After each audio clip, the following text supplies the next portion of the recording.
A realidade está sendo apagada. O tempo colapsa e, no centro de tudo, dois homens chamados Reed e Richards lutam pelo controle de um universo inteiro. De um lado, a perfeição absoluta. Do outro, a tragédia humana. Quem sobrevive quando a própria existência é a aposta? Vamos conferir a edição 5 de Ultimate Fim de Jogo, lançada em junho de 2026. A história começa no fim dos tempos, dentro da Fortaleza de Kang. Ele mantém os olhos fixos nas imagens cristalinas. Ele vê os eventos brutais da última edição e, como já presenciou esse desfecho e conhece o curso de cada acontecimento, ele apenas assiste. Tantas vidas e potencial desperdiçado diante de seus olhos. Ele permanece ali, autor e prisioneiro desses eventos.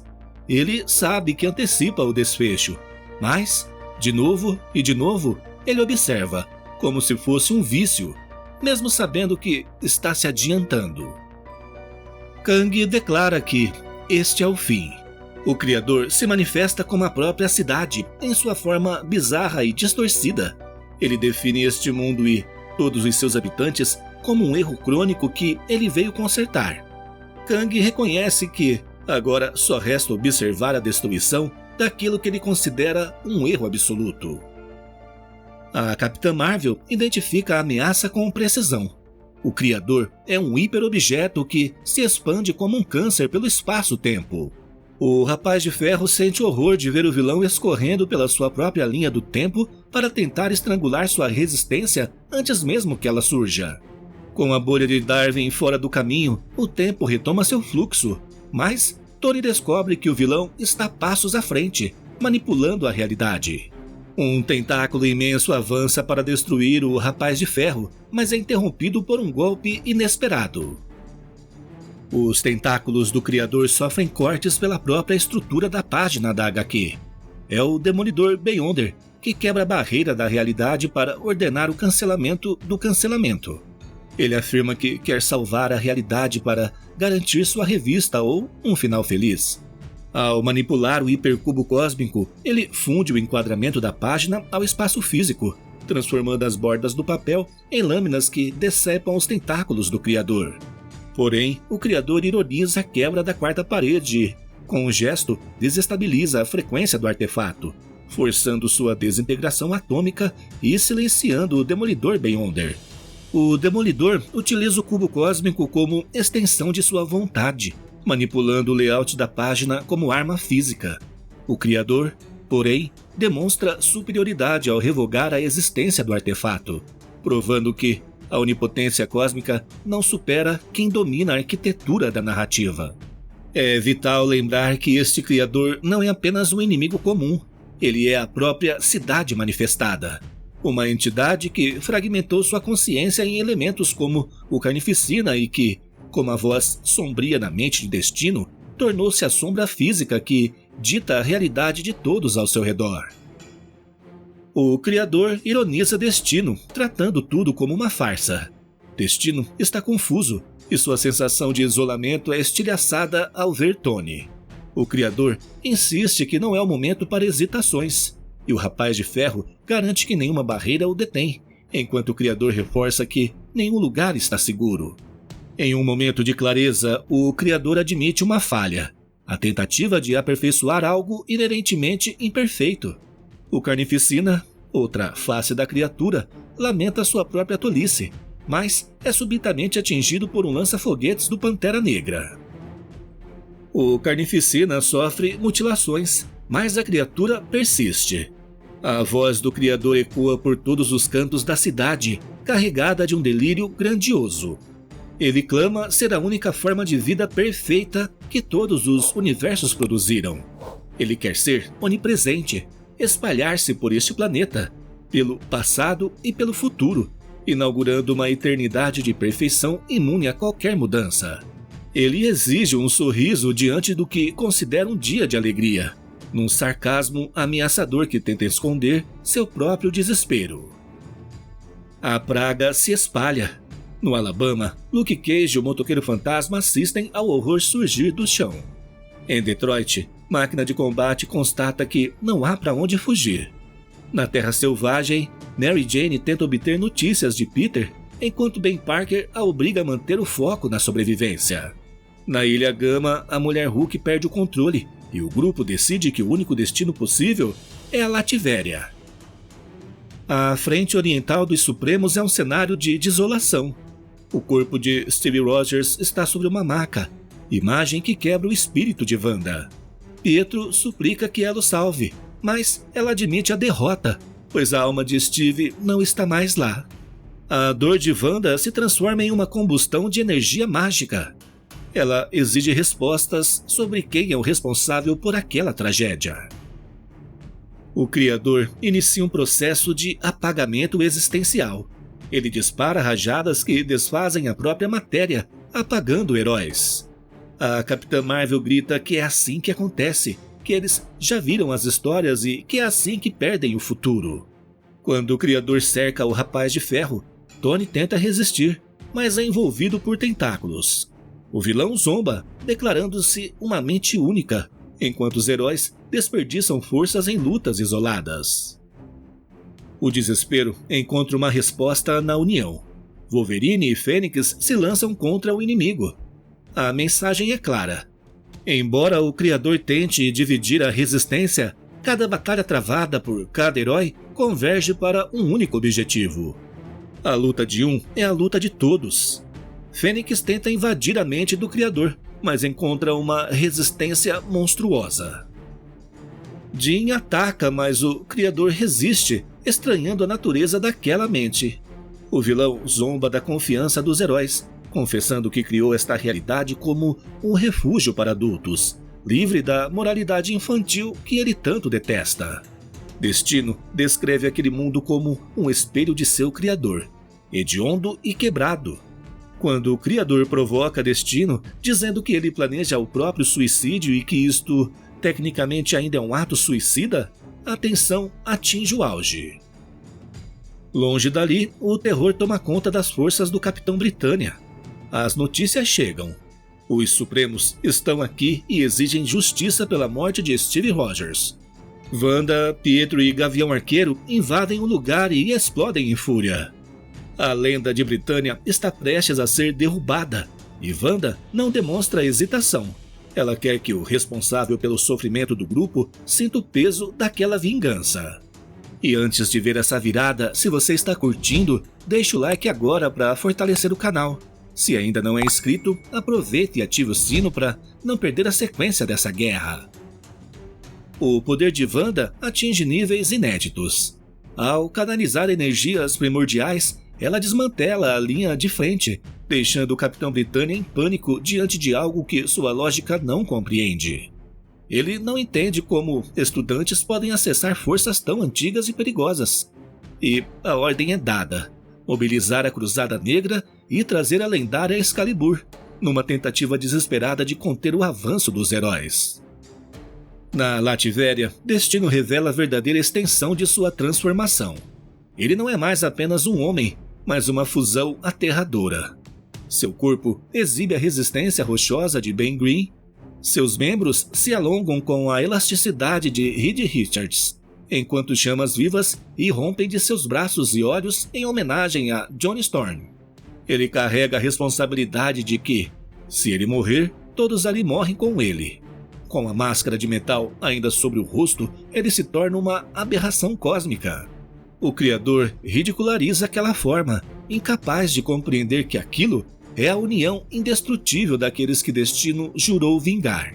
O vilão tenta invadir sua mente, mas encontra uma barreira intransponível, enquanto uma mão branca e espectral surge sobre o ombro de Destino.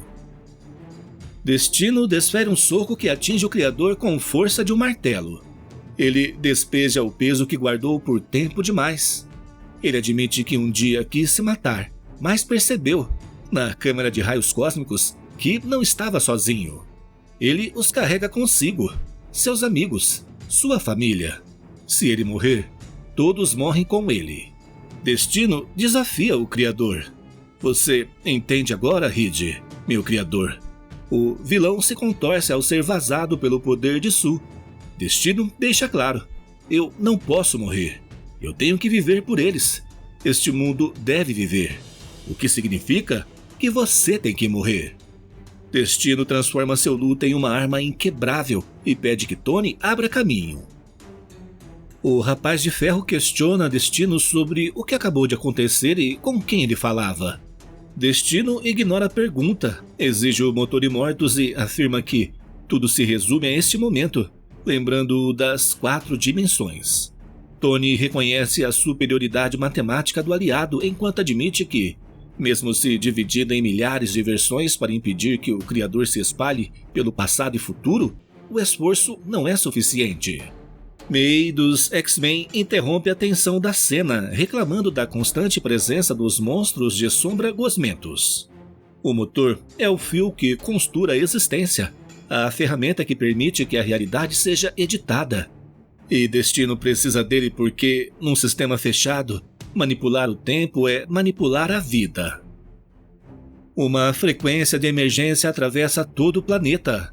A voz do Rapaz de Ferro ecoa para cada um dos Supremos. O tempo é o recurso mais escasso.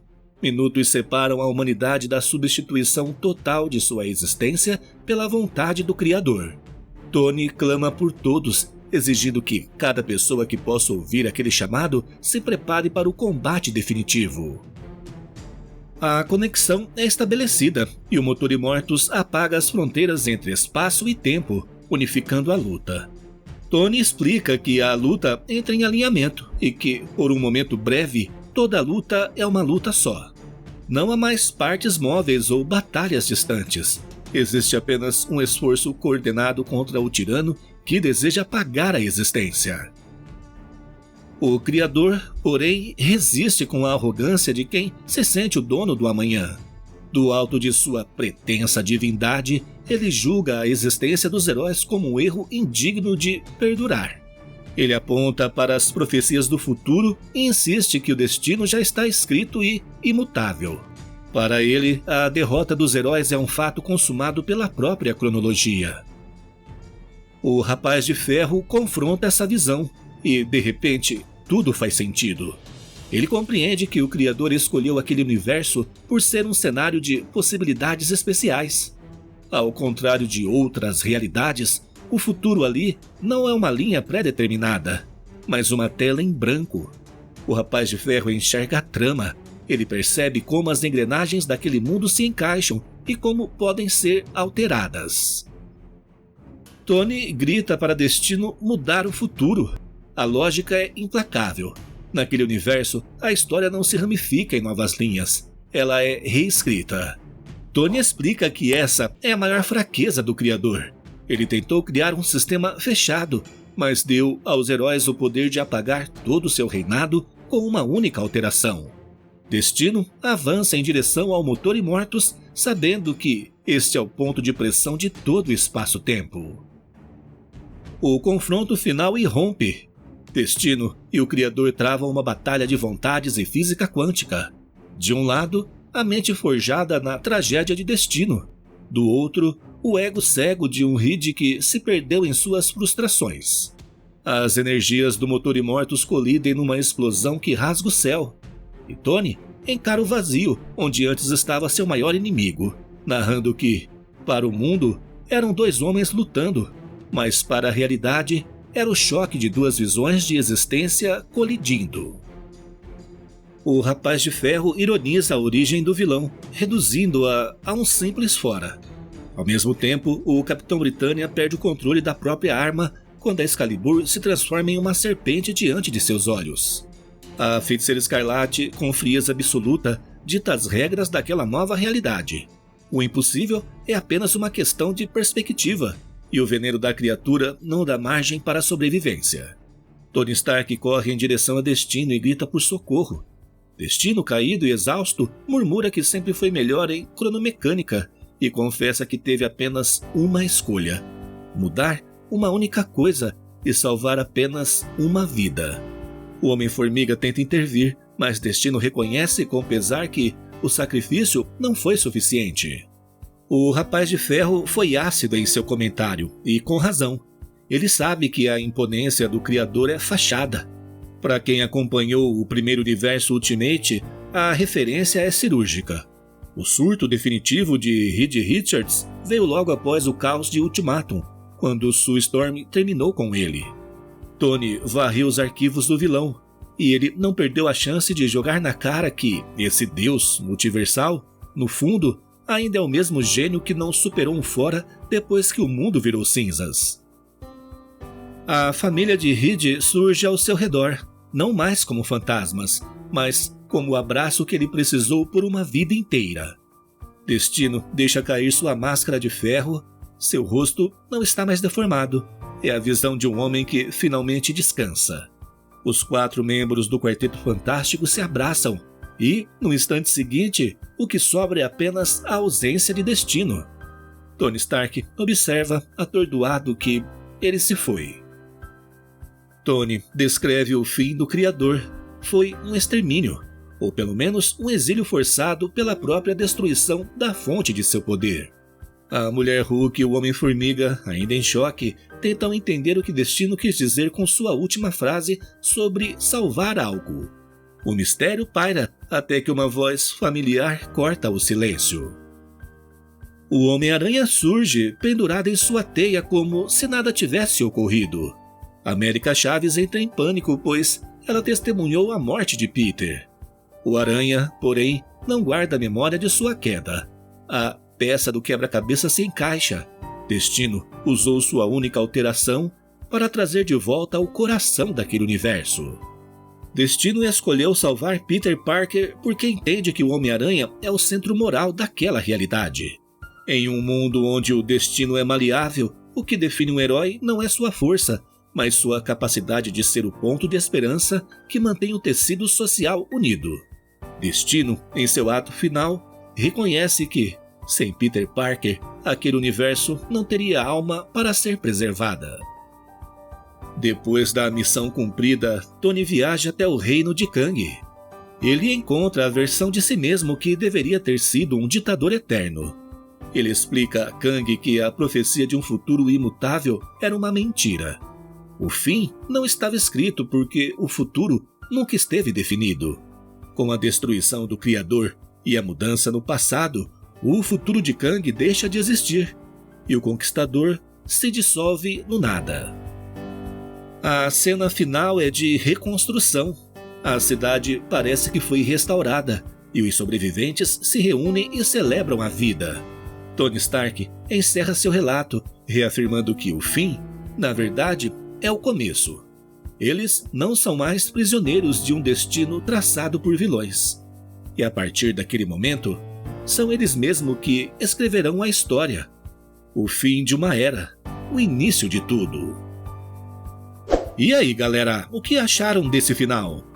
O que vimos hoje não foi só um fim de um vilão, foi uma correção histórica. O Criador achou que mandava em tudo, mas esqueceu que, contra a vontade humana, não existe cálculo matemático que segure. Destino não venceu apenas na força, ele se redimiu com um único movimento que o multiverso não previu. Agora, eu quero o papo de vocês. O sacrifício do Destino era o único caminho, ou ele podia ter dado um jeito de sobreviver? E qual foi a cena que mais marcou vocês nessa saga toda? Comenta aqui embaixo porque eu quero ler as teorias de vocês. Se curtiu essa jornada épica, deixa o like e compartilha para dar aquela força pro nosso canal. Se não é inscrito, aproveita e ative o sino para não perder nada. Eu sou Michel Schmidt e a gente se vê no próximo vídeo.